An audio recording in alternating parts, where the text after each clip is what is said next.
Wasn't Poet G. At it again. No music. Nothing like that.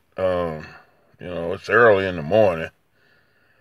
Uh, I woke up, well, before I went to sleep, I was watching TV, the news, and what was going on. And not that I want to rehash that, just a lot of things just happen. I dabble in psychic babble. Sometimes I call it psychic boo-boo babble. And first thing I saw was this thing about the animals. Uh, they talking about the 4th of July when all the fireworks and stuff is going off, how it will disturb the animals, people's pets. So, I'm going, well, I guess all the noise would disturb them. Bang, bow, boom, the fireworks and stuff like that, the explosion. So, but anyway, but what got me about this when they were showing it, they had this, or some type of gel that you put in the dog's mouth, supposed to help calm his nerves, so they had these people that was talking about they was going to get it and give it to their pets, so it was like, keep them calm during the loud 4th of July holiday. But what got me about it was, some of kissing the dogs in the mouth. Right in the darn mouth. One lady just kissed the dog, just licking his tongue right on her tongue in the dog's mouth. And I'm not kissing no darn dog. I don't care if he is my dog. No freaking way. I get women have been kissing dogs for thousands of years. The two-legged kind. you know, uh, if your man is a dog, he running all over the neighborhood, kissing everybody. You been kissing a two-legged dog. You been kissing a dog. Just a little tobacco for you there. And the next thing I was watching was they was talking about they done sent a spaceship up to rendezvous with Venus. They always picking on Venus and Mars. These planets that are billions of miles away from us. And I call it taking a shot into the dark. They'll spend billions of dollars on a spacecraft to send out into the dark, check Mars out and everything, and Venus. So anyway, this one here was supposed to be rendezvous with Venus, and they want to find out the secrets of the universe and what helped formed it and all that. And I'm going with it. They ain't even found out everything down here on Earth yet. Sometime airplanes crash, they can't even get to the bottom of the ocean to find that. And then another thing, it's more exploration need to be done down here on this Earth, and plus, shooting money out into the dark. It don't make no sense when all the politicians always crying broke, short on dough. They can't finance special programs that they need, and they're always going back and forth with all that. But yet and still, they got these astronauts. That's what I call them. These astronauts, these scientists that keep on shooting spacecrafts out into the dark. And what get me about the Venus probe, it's a Venus probe. It's supposed to, they say Venus got a gravitational pull that's a whole lot greater than Earth. And they saying eventually what's going to happen is the Venus gravitational pull is going to pull the craft in, and it's going to destruct. It's going to explode, and that's it. And I'm going, well, something? It don't make no darn sense. You gonna take a shot into the dark? $1 billion spacecraft is just gonna be sucked into the Venus gravitational pull and destroyed. And even the ones when they shoot out to Mars, they don't know what's gonna happen. They shooting billions of dollars of our tax money out into the dark. It's kind of disturbing to me. But, that's the way man is. But, we always exploring. We got to explore and all that. So I guess, But, I mean, the thing about it is all that money they could be using down here on Earth instead of shooting it out into the dark, Mr. President. So, that's me. Maybe it's only in my head, but that's the way I think. I ain't shooting no billions of dollars out into the dark. That's taking a big gamble, So anyway, and a little psychic babble for you. So, excuse me, getting choked up a little bit. That would choke you up when you shoot billions of dollars. I mean, if you take $1 billion gamble, shoot, you might have a heart attack. Fred Sanford, you say, I'm having a big one. $1 billion of my money. I don't care if it was a spacecraft being shot out into the dark. That would choke you up. But what got me was, they got these cars, these self-driving cars. I like gadgets. I'm into the gadgets, the new technologies and all that. And I think it's Tesla with the self-driving car. So, I'm watching this thing about the self-driving car, and they go the first death from a self-driving automobile. So I'm going, well, for one, I'm not going to be trusting no self-driving automobile. I don't even trust my wife or nobody else to drive me around. Shoot.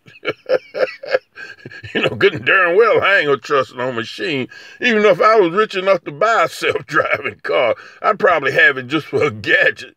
But I wouldn't give it total control all the time, only in safe moments. They claim this self-driving car, it didn't see a tractor-trailer truck and it went on through the intersection. And I'm going, wait a darn minute. They talking about maybe the glare of the sun prevented the self-driving car from seeing the big tractor-trailer. Come on now, it's a tractor-trailer truck. Shoot. I mean, if it should have seen anything, it should have seen the tractor-trailer truck.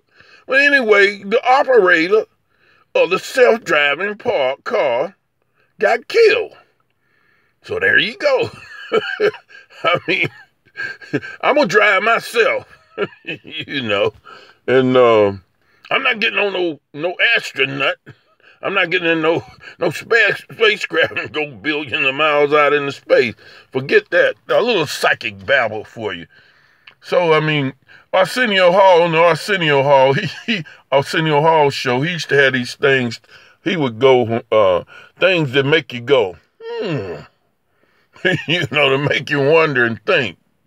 So, I try to be a thinking man. And, doing YouTube and Facebook and stuff like that, sometimes I be watching my own videos and, I say, well, because I crack on myself a lot. And if you notice a lot of the famous comedians and the good comedians, they don't mind cracking a joke on themselves.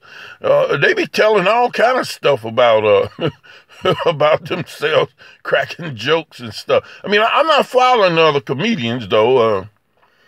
In fact, I ain't gonna tell no lie. I love to be a comedian. I try to be one every now and then. But I crack on myself in a little bit. It's, they call Facebook. Well, they call YouTube, and that makes it personal for you. YouTube and Facebook. So Facebook is actually, when you get on Facebook, actually you're facing up. You're facing up. And a lot of things that I wouldn't normally reveal about myself, like I was just talking about how I wasn't 4-year college material. The counselors told me that. And even when I went in the military, I was evaluated as having average intelligence. I wasn't like, I was like the master at arms in my company. I was in charge of making sure barracks got all clean and all like that.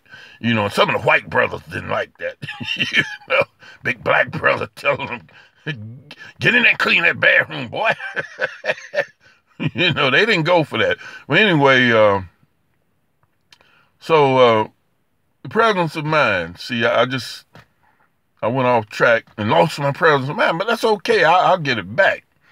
But see, the main thing is, I don't even know what the main thing is. I totally slipped on what I was talking about.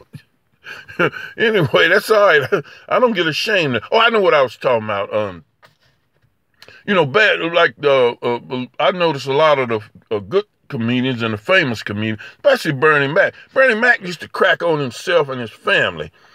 You know, he would be talking about his wife, and I would be going, you know, what is his wife thinking about when he be up there talking all that squash, you know, and D.L. Hughley, you know, they all be cracking on their families and stuff like that, making jokes on their family. I mean, those are the easiest jokes to remember. How the hell? I mean, because there's a lot of truth in that. You know, you start cracking jokes about your family, which I'm not gonna do. No freaking way. That's why some of my family members fear me, because I'm fearless about getting on Facebook and making a fool out of my damn self. And they afraid I might tell some of their stuff, but I ain't gonna do it. But I noticed some of the famous comedians and everything, they crack jokes on themselves. And like I say, those are the easiest jokes to remember. How the hell can you, after your family terrorize you and stuff like that, and get on your nerves 7 days a week, 24 hours a day if you're married or something like that, you ain't gonna forget those jokes. And I think a lot of the comedians be cracking those jokes just because, you know, they to get it off their mind. You know, they be making a joke out of it. I mean, you know, in my eyesight, you know, you face up. I mean, you got to make a joke out of life. Sometimes you have two choices: take life hard, or try to take it easier and make it easier on yourself and everything. And like I say, Bernie Mac used to crack on himself and his family big time. And, you know, and D.L. Hughley, you know, I mean, they have me cracking up over some of these jokes they be cracking about family and friends and stuff like that. But I'm not doing no family jokes. Only family jokes I do is probably about me and my wife. You know, I'm not getting the other part of the family involved. I mean, if I start cracking jokes on my entire family, my wife's family, and my family, I'd be on here cracking jokes or trying to crack jokes and getting stuff off of my mind for years to come. I'd be down in the grave cracking jokes on some of the crap that goes on in both of my families and stuff like that. the way I get beat up on and bashed and everything like that, you know. So, but look, any of my family watching, I'm leaving you out of it. You know, it's almost like politics. I don't want to talk about politics. I don't want to talk about religion. I mean, but every now and then I'll crack something on religion and politics and stuff like that. Anyway, psychic babble. I used to say psychic boo-boo babble. And that's what I'm doing. I'm babbling, dabbling in some babbling. Anyway, this one poor G. Notice I don't have my hat on and my glasses. One of my nieces called my bumblebee glasses because they're yellow, you know. And they always cracking on my hat, too, you know. Don't you have a better-looking hat? And I'm going, that's my favorite hat. Leave me the hell alone. And I like my yellow glasses. I usually wear clear glasses and yellow eye protectors, you know. Well, I won't get into that. I mean, I wish I had some type of shield to some type of protecting shield to shield Grady from this crazy world and all the crap I go through, you know, and something to shield me and keep me in the safety zone, especially around in my city. Anyway, this one poor G with the babble. Ba-ba-boo, boo-bo, babble, babble, babble, babble, babble, babble, babble, babble, babble, babble. See you later, Facebook.